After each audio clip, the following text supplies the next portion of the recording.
morning, and welcome to This Day in Alternate History. I'm Mer Lafferty. And I'm Jason Adams.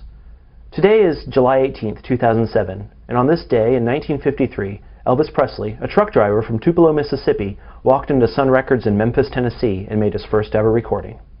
These original demos, which Elvis paid a grand total of $3.98 to record, caught the ear of Sun founder Sam Phillips.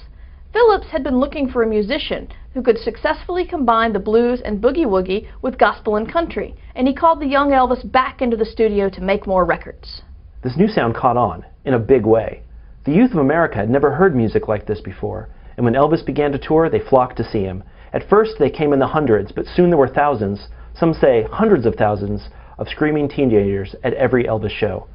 This worried the authorities, of course, who believed that Presley's trademark pelvic gyrations and songs about prison orgies were instilling their children with a message of wanton promiscuity.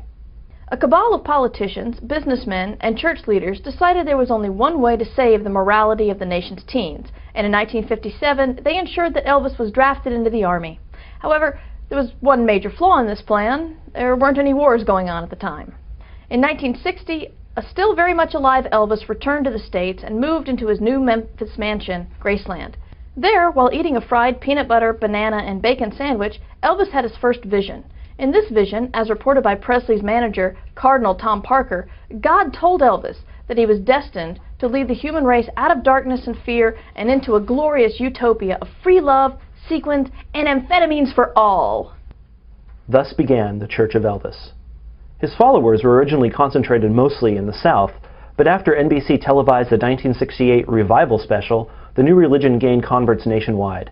In addition to the millions of American teens that made the annual pilgrimage to Graceland to be baptized in the King's burning love, many influential adults became Elvists. For example, in 1970, Richard Nixon became the first U.S. president to convert to Elvisism.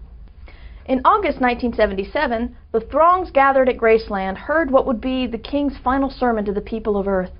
Don't be cruel, my children. Likewise, don't go crying in the chapel, and don't have suspicious minds. These all lead you down the path to Heartbreak Hotel, which is, in fact, the devil in disguise. Remember to love me tender, and I will be your teddy bear.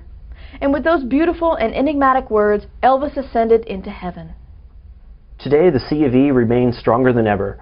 From the Orthodox Elvis of Memphis with their sacred sideburns to the jumpsuited priests of the holy city of Las Vegas, the spiritual landscape of our country has changed forever. I'm Jason Adams. And I'm Mer Lafferty, and this has been This Day in Alternate History. Thank you very much.